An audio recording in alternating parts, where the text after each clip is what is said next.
Hello दोस्तों, नमस्कार। आज का टॉपिक है विदेशी यात्रियों का विवरण। इतिहास को जानने के स्रोत में आज कौन सा टॉपिक है? विदेशी यात्रियों का विवरण। यानी कुछ विदेशी यात्री थे, कुछ विदेशी राइटर्स थे, उनके द्वारा जो इतिहास के बारे में पता चलता है, आज का टॉपिक्स वही है। तो कौन कौन से लेखक हैं? यूनानी रोमन लेखक पहला हो गया, दूसरा चीनी लेखक, तीसरा अरबी लेखक, चौथा अन्य लेखक। तो यूनानी और रोमन लेखक में कौन कौन से लेखक आएंगे? टीसीएस हो गए, हेरोडोटस हो गए, मेगास्थनीज हो गए, डाइमेकस, टॉलमी और प्लिनी। और चीनी लेखक में कौन कौन से आ जाएंगे? फाहियान हो जाएंगे, वेनसांग हो जाएंगे और इत्सिंग हो जाएंगे। अरबी लेखक में कौन कौन से आ जाएंगे? अलबरूनी हो जाएंगे, और कौन से आ जाएंगे? और एक हो जाएंगे अल्ब बतूता।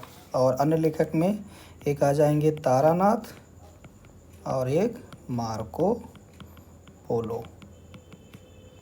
तो चलिए देखते हैं यूनानी और रोमन लेखक में पहले कौन से लेखक हैं? टीसीएस।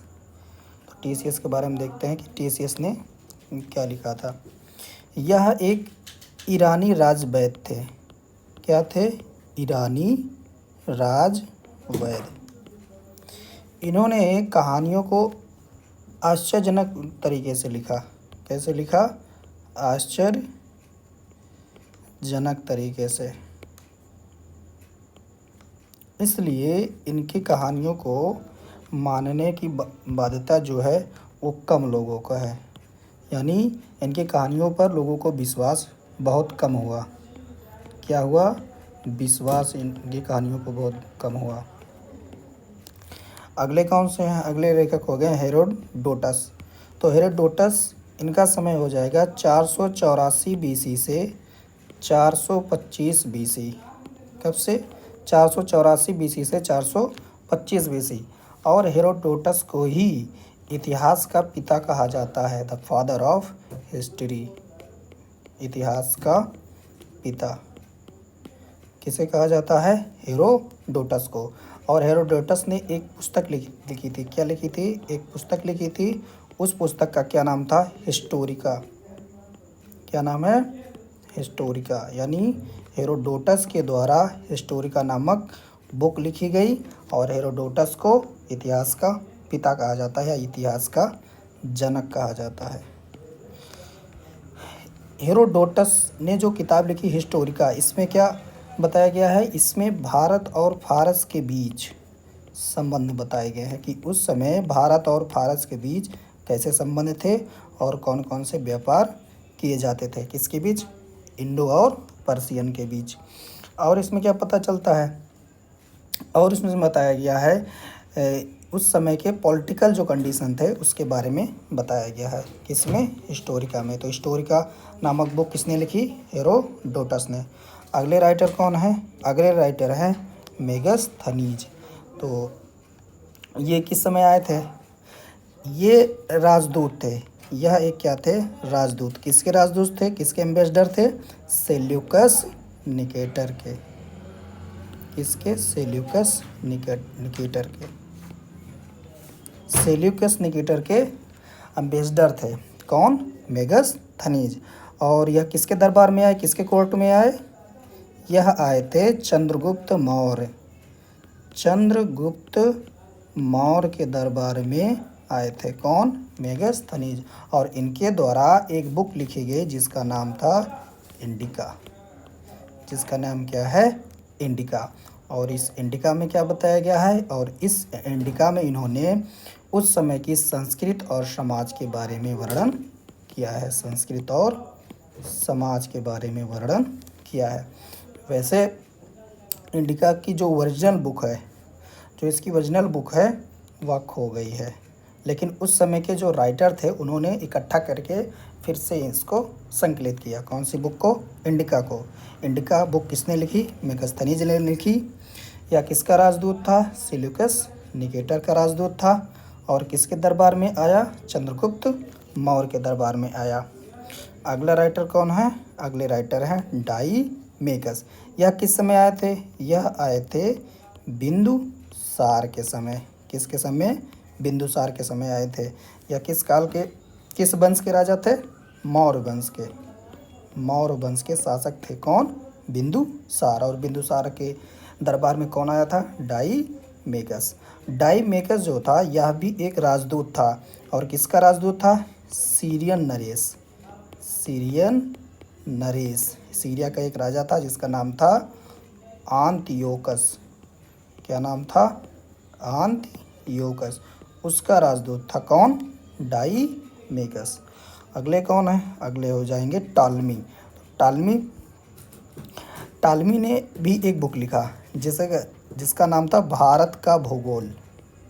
भारत का भूगोल, यानी टालमी के द्वारा भारत का भूगोल नामक किताब लिखी गई। और इस किताब से आपको क्या पता चलेगा? इससे पता चलता है कि भारत और रोम के बीच जो संबंध है उसके बारे में वर्णन किया गया। किसके द्वारा? टालमी के द्वारा। यानी टालमी के द्वारा कौन सी बुक लिखी गई? भारत का भूगोल। अगले हैं प्लिनी। तो प्लिनी ने भी एक बुक लिखी और उस बुक का नाम था नेचुरल हिस्ट्री। क्या है? Natural history. यानी नेचुरल हिस्ट्री नामक बुक जो है वह किसके द्वारा लिखी गई? प्लिनी के द्वारा लिखी गई। यह किस समय था? यह कुषाण शासक कनिष्क किसके समय, और कनिष्क किस वंश का शासक था? कुषाण वंश का। कुषाण वंश का शासक कौन था? कनिष्क। उसके दरबार में कौन आया? प्लिनी। और प्लिनी ने अपने बुक में भारतीयों के खनिज पदार्थों हो गए, पशुओं और पेड़ पौधों का वर्णन किया। किसमें? नेचुरल हिस्ट्री नामक बुक में। प्लिनी ने अपने बुक नेचुरल हिस्ट्री में उस समय जो खनिज पदार्थ मिलते थे उसके बारे में वर्णन किया, पशुओं और पेड़ पौधों के बारे में वर्णन किया। किसमें? नेचुरल हिस्ट्री में। तो यहाँ पे हो गए समाप्त यूनानी रोमन लेखक। अगला टॉपिक हो जाएगा क्या? चीनी लेखक। तो चीनी लेखक में महत्वपूर्ण कौन कौन से हो जाएंगे? पहले हो जाएंगे फाहियान, दूसरे वेनसांग, तीसरे इत्सिंग। तो पहले देखते हैं फाहियान के बारे में कि फाहियान कौन था। तो फाहियान जो है यह किस काल में आया था? यह आया था गुप्त काल में। किस काल में आया था? गुप्त काल में। और गुप्त काल में किस शासक के अंतर्गत आया था? आया था चंद्रगुप्त द्वितीय।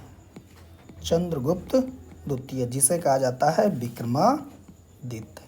क्या कहा जाता है? विक्रमादित्य। यानी चंद्रगुप्त द्वितीय के शासन काल में कौन आया?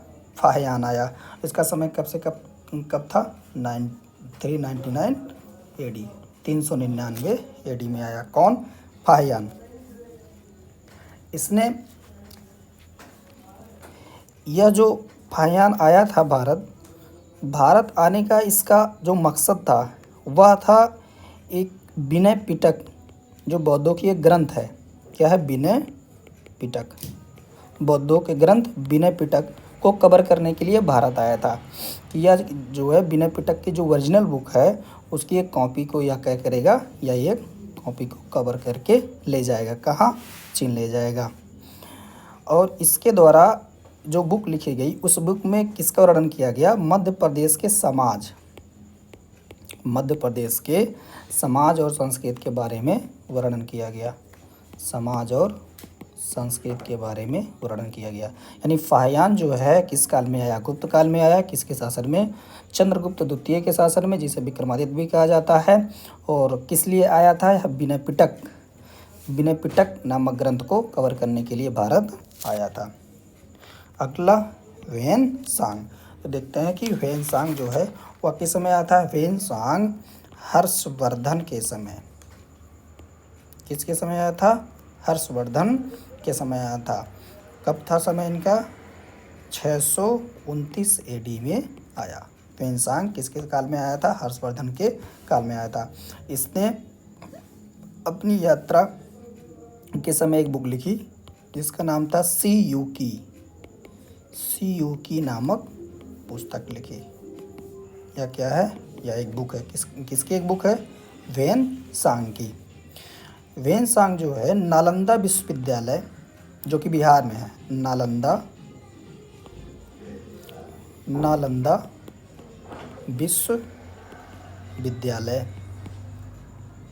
विश्वविद्यालय में अध्ययन के लिए आया। किस लिए आया था? नालंदा विश्वविद्यालय में अध्ययन के लिए। और यहाँ पे या संस्कृत और बौद्ध ग्रंथों का अध्ययन किया। किसका अध्ययन किया? संस्कृत और बौद्ध ग्रंथों का क्या किया? अध्ययन किया। कौन? Hiuen Tsang. यानी वेन सांग जो है हर्षवर्धन के शासनकाल में आया और इसने एक बुक लिखी जिसे कहेगी सी यू की। क्या नाम था उसका? सी यू की। और नालंदा विश्वविद्यालय में यह कुछ समय तक ठहरा, लगभग 10 साल तक, 10 से 15 साल तक यह ठहरा हुआ था। और यहीं पर आकर वह संस्कृत और बौद्ध ग्रंथों का अध्ययन किया। कौन? Hiuen Tsang. अगला कौन से लेखक हैं? इत सिंह। क्या नाम है इनका? इत सिंह। तो ये कब आए थे? ये 7वीं सदी के अंत में, 7वीं सदी के अंत में कहाँ आए थे? भारत आए थे। और यह भी कहाँ आए थे? किस लिए आए थे? यह भी नालंदा विश्वविद्यालय में अध्ययन के लिए आए थे। कहाँ आए थे? नालंदा विश्वविद्यालय में अध्ययन के लिए आए थे। और वहाँ यहाँ पर इन्होंने लगभग 10 सालों तक रहकर अध्ययन किया। कितने सालों तक? लगभग 10 सालों तक रहकर अध्ययन किया। इनकी बुक से क्या जानकारी मिलती है? इनके द्वारा क्या विवरण दिया जाता है? इनके द्वारा नालंदा विश्वविद्यालय और विक्रमशिला विश्वविद्यालय के बारे में जानकारी मिलती है। विक्रमशिला विश्वविद्यालय के बारे में जानकारी मिलती है। तो हमने देखा कि यूनानी रोमन लेखक में कौन कौन से लेखक आएंगे और चीनी लेखक में कौन कौन से लेखक आएंगे।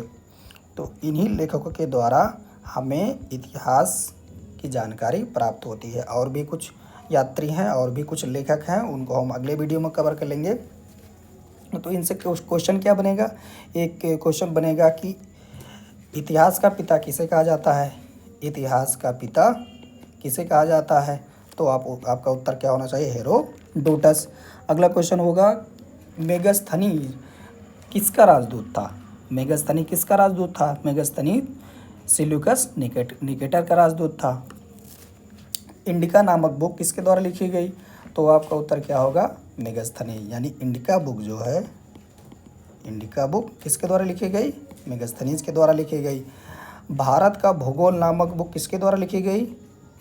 तो आपका आंसर होगा टॉलमी के द्वारा लिखी गई। प्लिनी के द्वारा कौन सी बुक लिखी गई? Natural history. कौन सी बुक लिखी गई? नेचुरल हिस्ट्री नामक बुक किसके द्वारा लिखी गई? प्लिनी के द्वारा लिखी गई।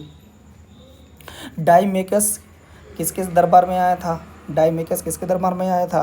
तो आंसर हो जाएगा बिंदुसार। यानी बिंदुसार के शासनकाल में कौन आया? डाइमेकस।